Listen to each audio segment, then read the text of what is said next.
কেরানীগঞ্জের মধ্যে সবচেয়ে ভাইরাল জায়গায় আজকে ঘুরে আসলাম। তবে এই জায়গাটা যে এত সুন্দর ভাবতেই পারি নাই। আসলে সরাসরি দেখার পর এত ভালো লাগছে, ভিডিওতে দেখলে আসলে বোঝাই যায় না যে জায়গাটা কত সুন্দর। প্রথমে ভাবছিলাম জায়গাটা মনে হয় আমাদের বাসা থেকে কাছেই হবে, কিন্তু পরে দেখি কি জায়গাটা আমাদের বাসা থেকে অনেক দূরে, যেতে অনেক সময় লাগছে।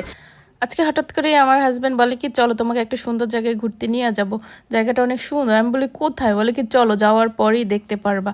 কিছুদিন আগে কয়েকটা ব্লগ আমি এই জায়গাটার ভিডিও দেখছিলাম, তখন আমার ইচ্ছা ছিল যে এইখানে আসব, কিন্তু হঠাৎ করে যে আমার হাজব্যান্ড বলবে যে তোমাকে নিয়ে যাই চলো, তা আমি ভাবতেই পারি না আসলে।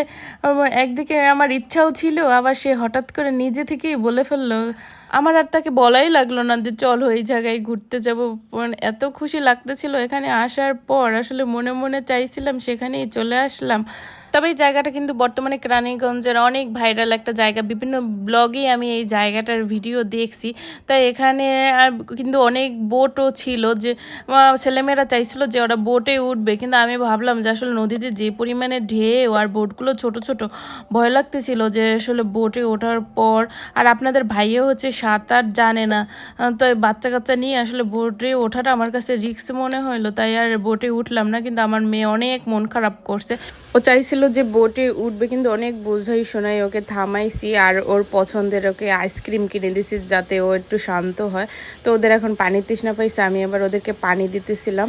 তবে নদীর পাশে এখানে আরও অনেক ঘোরার জায়গা ছিল, আর এখানে প্রচুর ভিড় ছিল। আর ছেলে মেয়ে নিয়ে যে দূরে আশেপাশে যে হাঁটতে যাব ওই এনার্জিও ছিল না, এই জন্য আমরা একটা জায়গায় বেশিক্ষণ দাঁড়াইছিলাম আর ওটার আশেপাশেই ছিলাম, আশেপাশে দূরে কোথাও যাই না।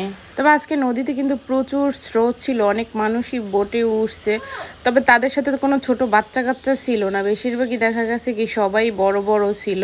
আমার কাছে বাচ্চা নিয়ে এই জোয়ারের মধ্যে বোটে ওঠাটা অনেক রিস্ক মনে হয়েছে। এই যে দেখেন নদীতে প্রচুর কিন্তু স্রোত ছিল এই টাইমে।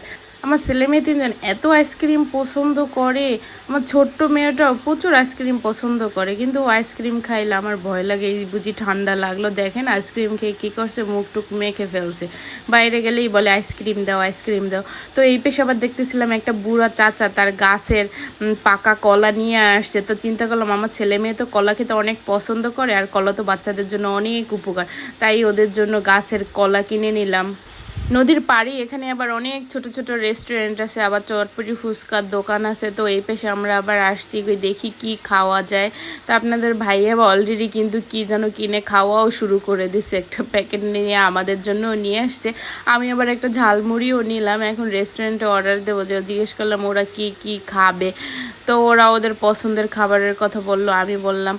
তারপর হচ্ছে আপনাদের ভাইয়া ওই খাবার রেডি করতেছে, অনেক সময় লাগতেছে, তো সে আবার একটা দই নিয়ে আসলো, বলে যতক্ষণে রেডি করে ততক্ষণে তোমরা এই দইটা খাও। তো আমরা আবার দইটা খাইলাম, দইটা অনেক মজার ছিল।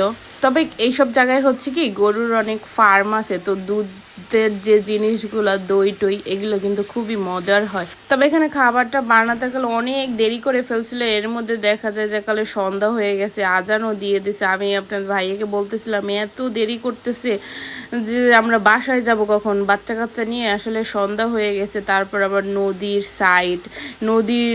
সাইডে আমার আসলে রাতের বেলা সন্ধ্যাবেলা ভয় লাগে বাচ্চা কাচ্চা। তবে আপনাদের ভাই বলতেছিল সমস্যা নাই, যেহেতু আমরা পরিচিত গাড়ি নিয়ে আসছি, তো এই জন্য আসলে অতটা ভয় লাগতেছিল না। এখানে আবার আমার ছোট মেয়ে আর তার বাবা ছবি তুলতেছে, আমার ছোট মেয়ে আবার তার বাবাকে খুবই পছন্দ করে। তো অনেক অপেক্ষার পর কিন্তু এই আমাদের খাবারও নিয়ে আসছে। এই কয়টা খাবার বানাতে যে পরিমাণ সময় নিয়েছে, আমাদের একদম ধৈর্যের বাতই ভেঙে গেছে।